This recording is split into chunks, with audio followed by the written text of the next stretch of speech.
Hi, welcome to a quick walk around video for our Fiat Panda. Taking this one in part exchange this week. Really nice, bright little car. It's not metallic, it's a solid blue, but it's a very pleasant blue of that. 15-inch alloy wheels. It's got some daytime running lights down here. They're not LED ones, just a sort of traditional bulb halogen. A few little tiny marks here and there, little scratches down the bottom of that door. Some little scuff marks there. I'm going to polish those out. That's going to come out, but I'll just point them out to you now anyway as we're going round. Wheels all in nice condition. Whole car really nice and bright actually.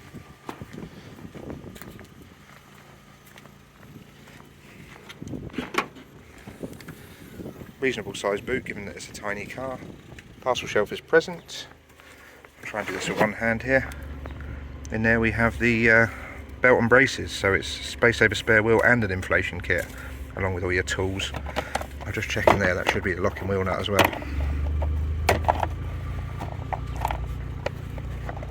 Should try to do this with one hand. Yeah, there's locking wheel nut in there as well. Look.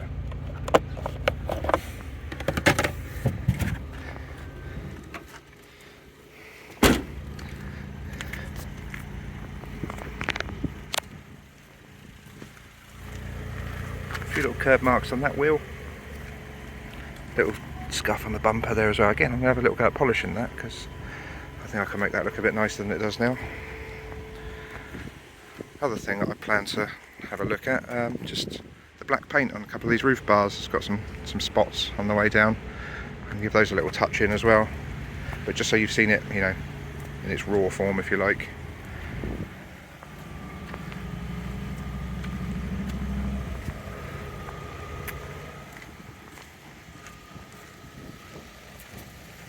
Front fog lights down there as well, I can see. Right, I'll have a look inside now, start at the back. Like a two-tone grey and sand sort of coloured interior. As with light interiors, they are good at picking up watermarks. I have actually had these seats valeted. Just any time any water gets on there and dries. They look alright, you know, it's not an eyesore or anything. You probably wouldn't even notice unless I pointed it out, but just like to be thorough with these videos, you know. All three headrests are there. You've got ISOFIX points for the two outer rear seats. The centre seat has this sort of 3-point belt, so that comes out and then clips in over there. Oh, that sort of sunk away from me a bit difficult to do with one hand. But you get the gist. That creates a lap belt. You've got cup holders down there. Reasonable leg room. I've got the seats quite far back in the front and there's still some leg room there, so if you were to have those a little bit further forward you'd actually have some quite decent leg room. Quite nice high up, good for loading in kids and adults in the back. Windy windows in the back, just point those out. Take it around the other side. There's your child locks by the way as well. This side obviously much the same.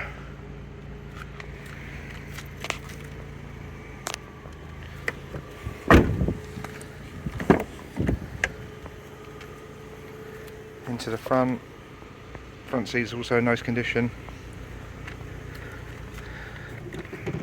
Glove box there, not much to see.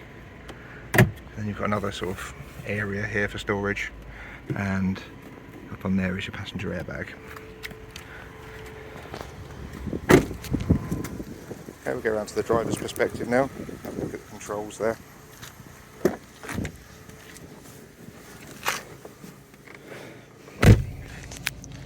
Okay, there's a dash, has a little readout of which radio station you're on, that sort of stuff. 81,408 miles as it sits here today, which is very sensible, given it's 10 years old. Wipers over there, indicators and lights over here. Got two keys, both original Fiat. One's a blipper with the flip out key, one's just a solid key. You probably keep that at home as a sort of emergency spare. Obviously driver's airbag there as well. Radio over here, just mute that. There is a thing for media here, if I can get to it. to have radio on one. No source available. I couldn't find anything to link a Bluetooth phone or anything. Usually on the Fiats they're on the steering wheel here, but that makes you think that there might be something available, unless it's just an aux port on the back of the radio. I couldn't see anything in terms of that, but you may well know more than me. You've got your city mode here to lighten the power steering. You've got headlamp aim adjustments and everything there. Hazards, front fog lights, rear fog lights. Aircon controls. That is aircon, see a little orange light there. If I turn that off, you can actually hear a change in the engine note. Quite common on a smaller car. So that tells you the pump is cutting in and working. Then you've got electric windows here. 2 seconds, someone's just going into my office, so I'm going to cut the video and come back to you.